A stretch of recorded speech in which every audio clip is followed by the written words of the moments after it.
From the Gateway High School campus in Monroeville, it's my pleasure to welcome you to Gateway to Education.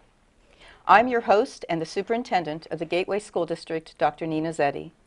Thank you for joining us.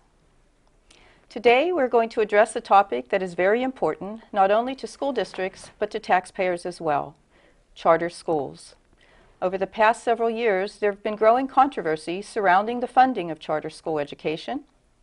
Some proponents of charter schools argue the case that charter schools offer choice to parents and students, and we're not here today to debate choice or to discredit charter schools, but to bring to light the inequities, inconsistencies in funding, and accountability and its impact on our taxpayers.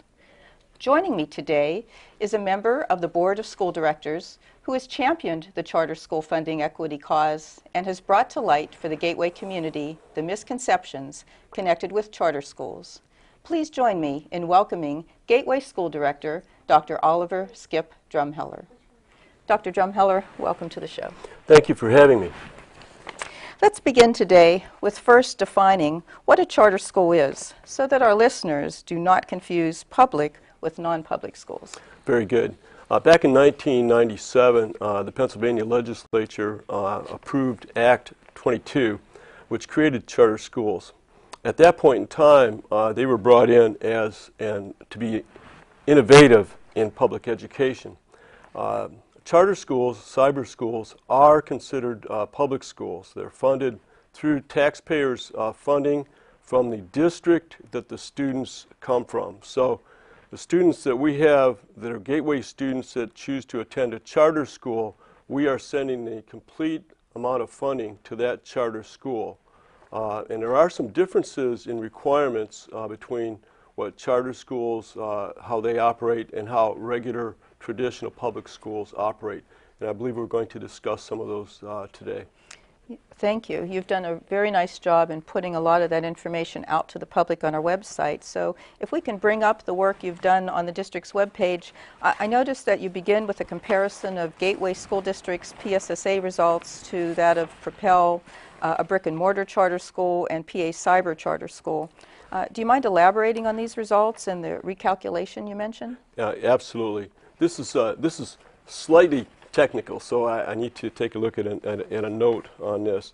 Basically, public schools have to report on is that all of the students in each school have to meet all the benchmark requirements in order to meet what's called AYP, or Annual Yearly Progress Reports. And that includes all the subgroups within that school. Whereas charter schools, last year, 2012, sent in an exception report or request to the U.S. DOE, Department of Education, to use different, less stringent standards to do that. And what they basically did was to divide the student population into three different groups: grades 3 through 5, 6 through 8, and 9 through 12. And each school, in order to be considered passing or meeting AYP, only one of those three groups had to actually meet the standards assessed, whereas traditional schools like Gateway have to have all the students meet those requirements to meet AYP. Now, that request for the exception was sent into the DOE through our Department of Education. However, it was never approved to be used. And because of that, the School Board Association that we're a member of challenged that, and in last December 2012, the DOE, United States Department of Education, made a decision that told the State Department of Education that they could not use those new standards. They had never been approved, and for them to recalculate the student progress results based on the actual full school model that traditional schools have to do.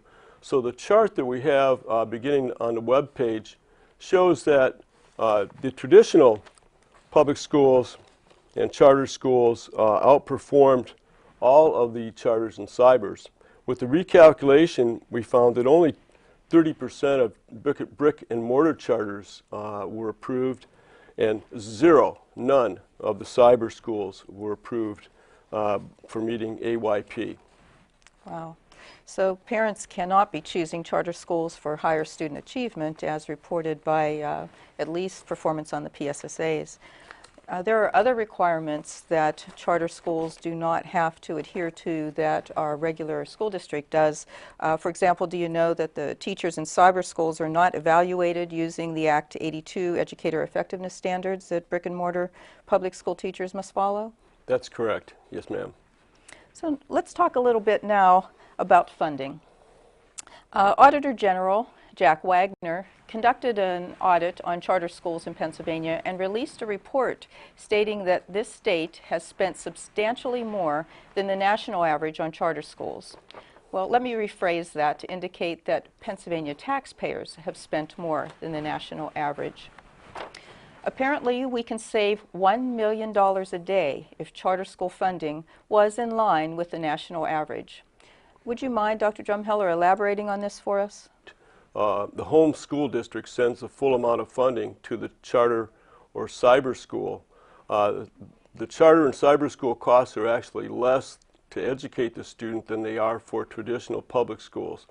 And what Mr. Wagner, when he was Auditor General, was talking about is that those overpayments for the state are about $365 million a year. That funding certainly could be used back in the home school district. It's not being actually used by the charters and cybers for educating students. It's essentially a profit that they're receiving at our taxpayer expense. Let me break this down a little bit for you. The average cost for a charter school in the state is about $13,000 a year. The actual national average is about $10,000 a year. So we're about $3,000 higher than that, and it's the same type of thing, even greater for cyber charter schools. So those savings could be rolled back into what we could use in all of the school districts in the Commonwealth of Pennsylvania. And certainly can affect the tax rate as well. Oh my gosh, yeah, we have a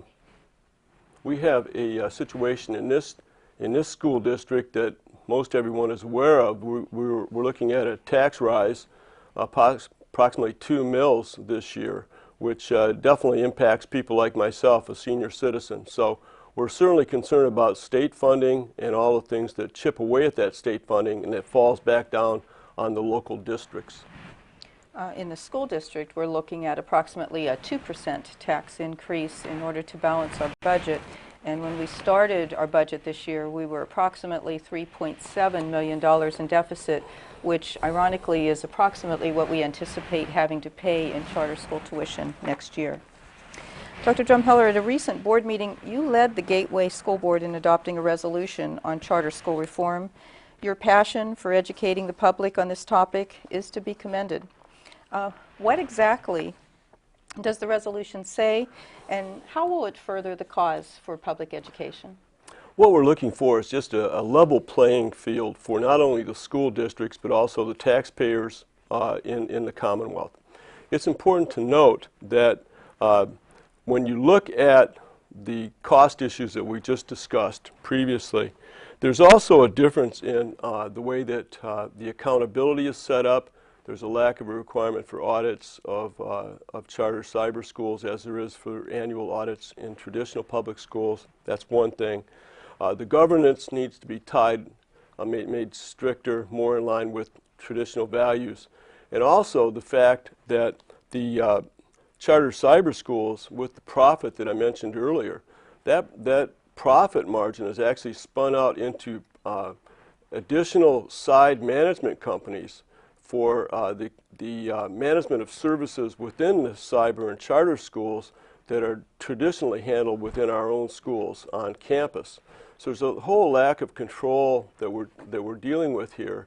We want to make sure that it's actually brought back in line. The other part of the issue that is sometimes called the pension double dip is fun. This is one that we have been exploring in the district. What we have is when we pay for each student to attend a cyber or charter school, that full amount that we pay includes a portion for pension costs for retirees.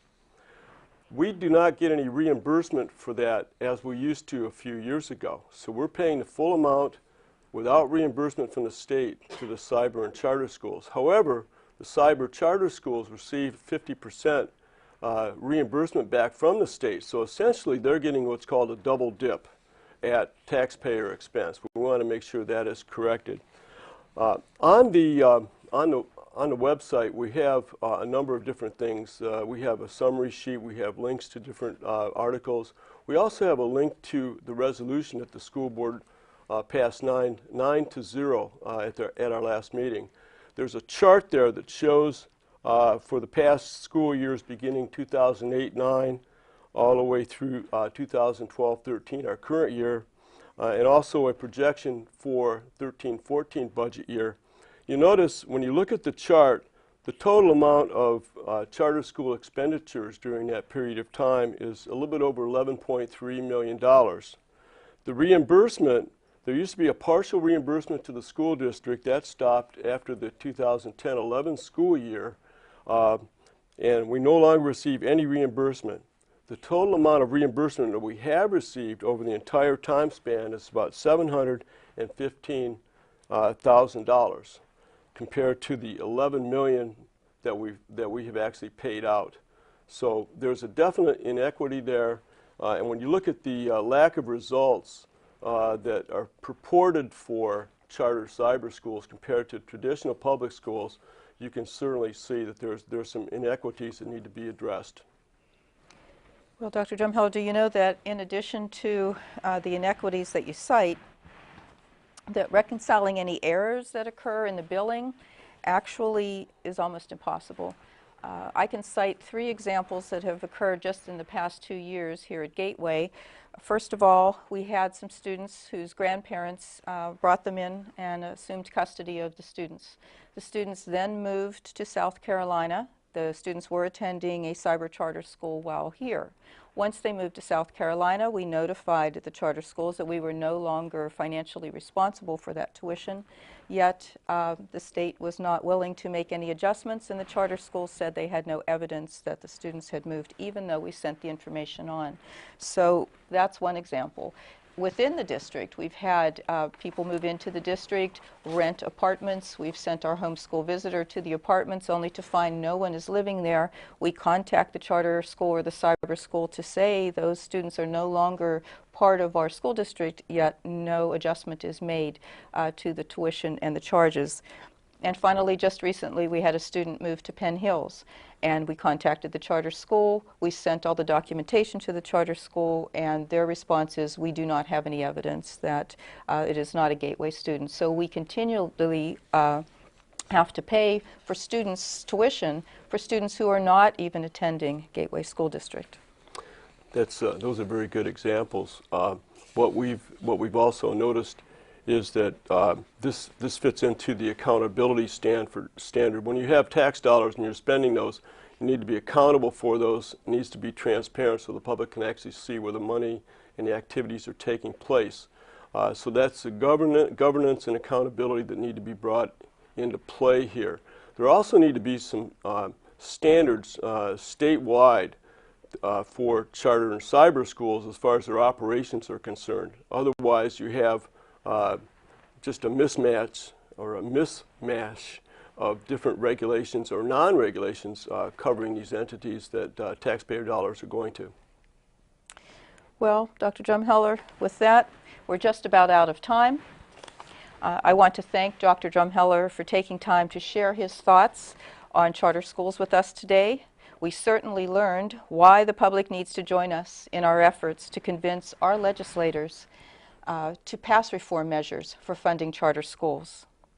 As always, we thank you for watching Gateway to Education. Be sure to visit us at the web at www.gatewayk12.org. There you can learn more about the schools and the programs. And once again, that's www.gatewayk12.org. For the entire Gateway to Education crew, thank you for watching. And remember, we never stop learning. Thank you, Dr. Drumheller. Thank you very much.